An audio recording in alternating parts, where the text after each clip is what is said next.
جانے والے حجاج کرام اور حجین بہنوں، بڑی توجہ سے چند باتیں بڑے اختصار کے ساتھ آپ سماعت فرما لیں، کیونکہ سفر کے موقع پہ جو باتیں کہی جاتی ہیں وہ بہت کام آتی ہیں۔ آپ پہلے یہ سمجھ لیں کہ حج کے 5 دن کسے کہتے ہیں، حج میں کتنے فرائض ہیں، کتنے واجبات ہیں، اور حج سنت کے مطابق کیسے کریں۔ آئیے جن بہنوں سنیں، حج میں 3 فرائض ہیں۔ نمبر 1 احرام باندھنا نیت اور تلبیہ کے ساتھ۔ نمبر 2 وقوف عرفہ یعنی 9 ذی الحجہ کو عرفات کے میدان میں ٹھہرنا۔ نمبر 3 طواف زیارت۔ یہ حج کے 3 فرائض ہیں۔ حج کے واجبات 6 ہیں۔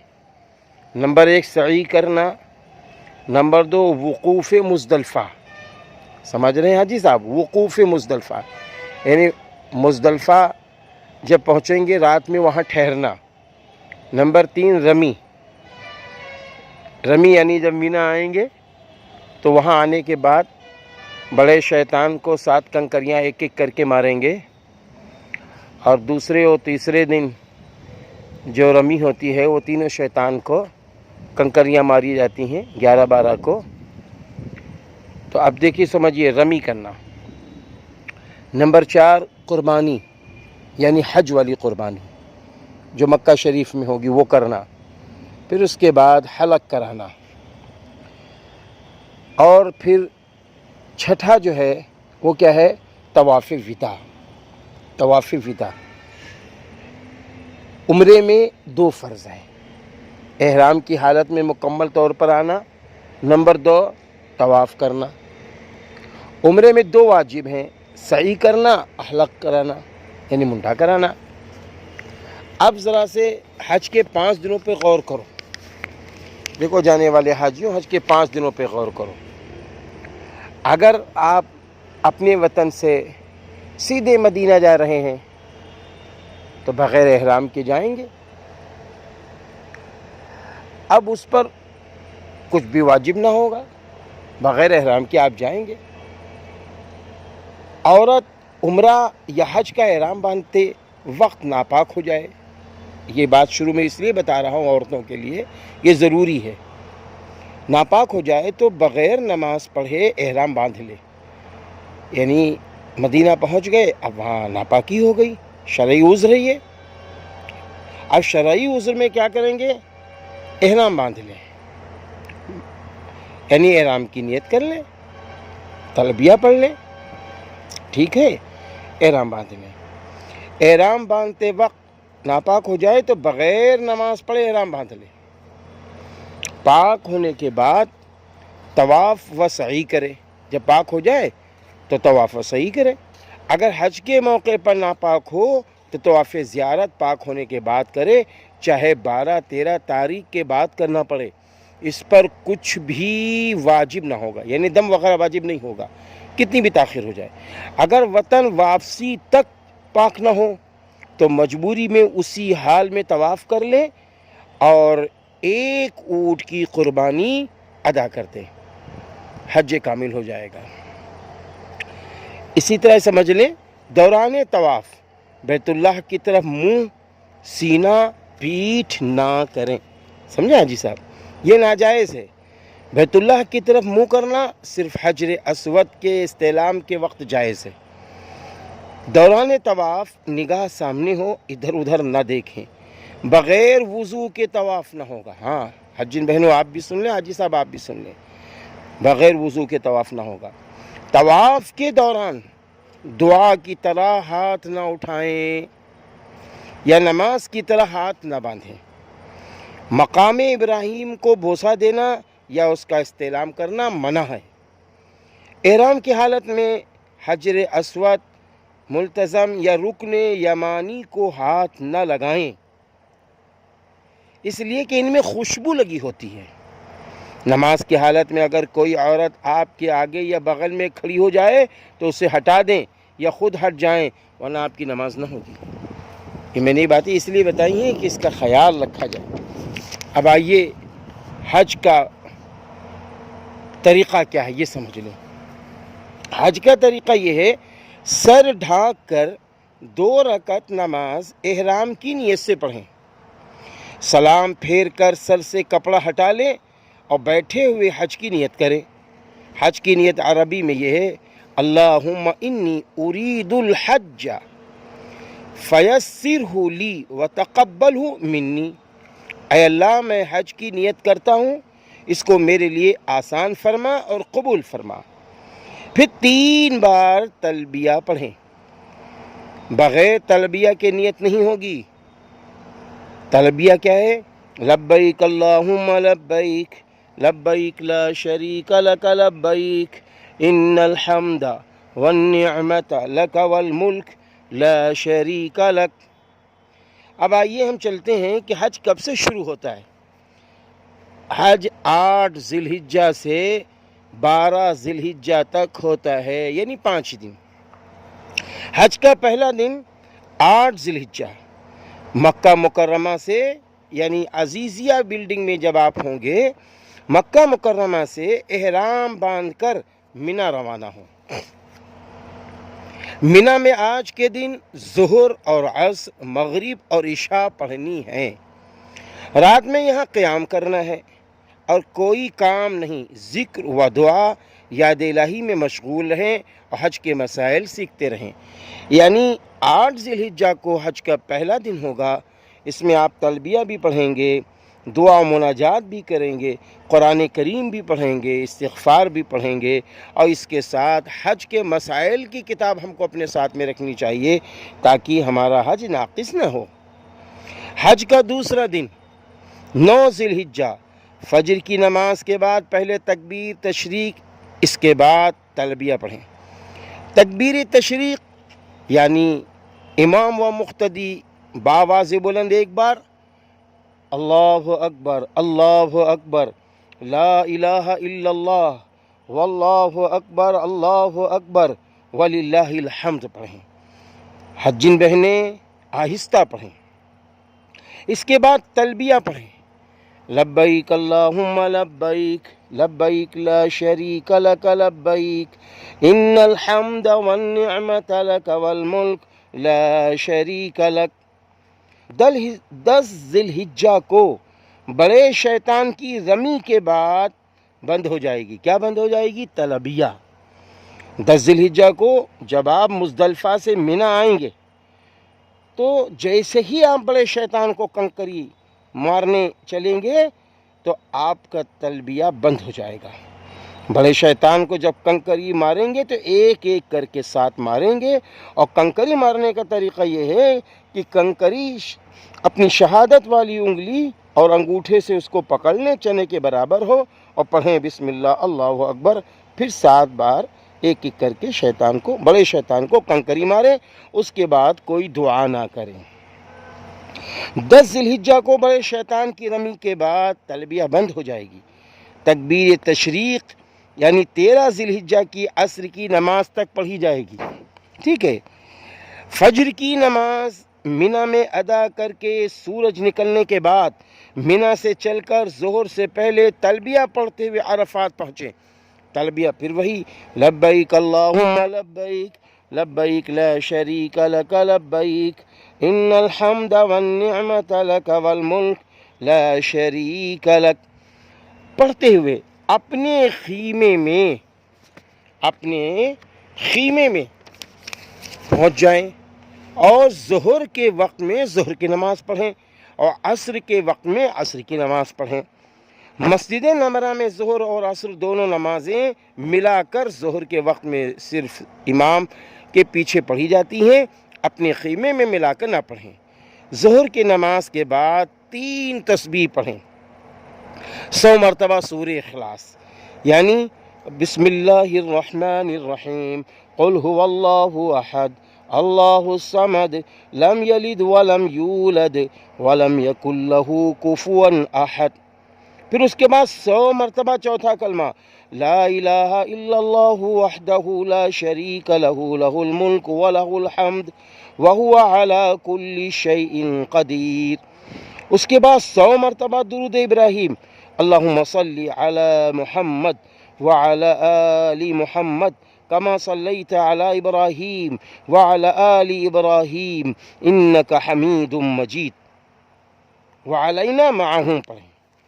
پھر اس کے بعد ذکر دعا استغفار کرتے رہیں. سورج غروب کے بعد بغیر مغرب پڑھے، مغرب کی نماز پڑھے بغیر مزدلفہ کو روانہ ہو جائیں. مغرب اور عشاء مزدلفہ میں عشاء کے وقت میں پڑھیں. ایک اذان ایک تکبیر سے پہلے مغرب کی فرض، اس کے بعد عشاء کی فرض، پھر اس کے بعد کیا، پھر مغرب کی سنت، اس کے بعد عشاء کی سنت. اب وطر پڑھیں. مزدلفہ میں رات گزاریں. مزدلفہ سے تقریباً 70 کنکریاں چن لیں. ہاں، یہ رات شب قدر کی جو رات ہوتی ہے، شب قدر کی رات کے برابر ہوتی ہے. یعنی مزدلفہ کی جو رات ہے، یہ رات شب قدر کے رات کے برابر ہوتی ہے، اس سے بھی زیادہ اس کی فضیلت ہے. بہتر ہے تہجد پڑھیں اور کچھ دیر آرام بھی کر لیں. خوب دعا مناجات کریں، خوب دعا مناجات کریں. حج کا دوسرا دن مکمل. اب آئیے حج کا تیسرا دن. 10 ذی الحجہ کو مزدلفہ میں فجر کی نماز کے بعد کچھ دیر ذکر کریں. سورج نکلنے سے کچھ دیر بعد واپسی کے لیے منا روانہ ہوں. سورج نکلنے کے کچھ دیر بعد واپسی کے لیے منا روانہ ہو جائیں. سورج نکلنے کے کچھ دیر کے بعد واپسی کے لیے کہاں روانہ ہونا ہے؟ منا روانہ ہونا ہے. اب جب منا روانہ ہونا ہے تو اب ہم کو چند کام کرنے ہیں. منا پہنچ کر پہلے بڑے شیطان کو ایک ایک کر کے 7 کنکریاں ماریں جو سب سے آخر میں ہے، اور اس کے بعد دعا نہ کریں. اس کے بعد حج والی قربانی کریں. پھر سر کے بال مڈوائیں. حج والی قربانی میں تھوڑا سا خیال کریں. اگر آپ کو بتایا جائے کہ آپ کی حج کی قربانی 10 بجے ہو جائے گی تو اب آپ 10:15 بجے بال مڑوائیں تو زیادہ اچھا رہے گا. حنفی مسلک میں یہ ترتیب واجب بھی ہے، یہ بھی ذہن میں رکھیں. ہاں، جانے والے حاجیوں حجاج کرام اس کو ذہن میں رکھنا پڑے گا. پہلے رمی، پھر قربانی، اس کے بعد حلق. فرق کرنے سے دام دینا ہوگا. یعنی اگر ترتیب بدل گئی تو اللہ کے نام پر وہاں ایک قربانی دم کے نام پہ دینا پڑے گا. اب آپ غسل کر کے سلے کپڑے پہن سکتے ہیں. پھر مکہ جا کر طواف زیارت 3 چکر رمل کے ساتھ کریں. اس کے بعد 2 رکعت نماز پڑھیں، یعنی واجب الطواف. پھر حجر اسود کا استعلام کر کے سعی کریں. اس کے بغیر حج مکمل نہیں ہوگا. سن رہے ہیں میرے بھائیوں اور جن بہنوں؟ پھر واپس آ کر رات مینا میں گزار دیں اور ذکر دعا عبادت میں جس قدر ممکن ہو مشغول رہیں. اب یہ حج کا تیسرا دن مکمل. اب آئیے حج کا چوتھا دن. حج کا چوتھا دن ہے 11 ذی الحجہ. مینا میں آج دن ڈھلنے یعنی زوال کے بعد صبح صادق سے پہلے تینوں شیطان کو کنکریاں ماریں. مسنون ہے کہ غروب سے پہلے تک ہو، غروب کے بعد صبح صادق تک بھی جائز ہے. سب سے پہلے چھوٹے شیطان کو ایک کنکریاں کر کے 7 کنکریاں ماریں. پھر درمیانی شیطان کو، اور اس کے بعد آخر میں بڑے شیطان کو 7 کنکریاں ایک ایک کر کے ماریں. اور یہ بھی یاد رکھنا، بڑے شیطان کو جب کنکریاں ماریں گے اس کے بعد دعا نہیں کریں گے، لیکن چھوٹے شیطان کو اور بیچ والے شیطان کو جب کنکریاں ماریں گے اس کے بعد دعا کریں گے. اب یہ ذہن میں رکھیں، اگر طواف زیارت کل نہ کیا ہو، یعنی 10 ذی الحجہ کو نہ کیا ہو، تو آج کر لیں. رات مینا میں گزاریں، ساری نمازیں پڑھیں اور ذکر دعا عبادت میں جس قدر ممکن ہو مصروف رہیں. یہ بھی یاد رکھنا، چھوٹے اور درمیانی شیطان کو کنکری مار کر دعا کریں. اس وقت جو بھی دعا کریں قبول ہوتی ہے. بڑے شیطان کو مار کر دعا نہ کریں، بڑے شیطان کو مار کر دعا نہ کریں. اب 4 دن حج کے مکمل. حج کا 5واں دن 12 ذی الحجہ کو زوال کے بعد تینوں شیطانوں کو کنکریاں مارنی ہیں. مسنون غروب سے پہلے تک ہے، غروب کے بعد صبح صادق سے پہلے تک جائز ہے۔ پہلے چھوٹے شیطان کو ماریں، پھر درمیانی کو، آخر میں بڑے شیطان کو۔ مارنے کا طریقہ وہی ہے جو 11 ذی الحجہ کی اس میں نے آپ کو بتایا۔ سورج غروب ہونے سے پہلے منی چھوڑ دیں اور مکہ مکرمہ روانہ ہو جائیں۔ اگر کسی مجبوری سے نہ نکل سکیں تو صبح صادق سے پہلے نکل جائیں، حالانکہ یہ فعل مکروہ ہے۔ اور اگر 13 کو صبح صادق ہو گئی تو رمی کرنا واجب ہو جائے گا۔ 13 ذی الحجہ کو زوال کے بعد رمی کرنی ہوگی، اور اگر زوال سے قبل کرنا چاہیں تو قراءت تنزیہ کے ساتھ رمی کر سکتے ہیں۔ سمجھ گئے میرے بھائیو؟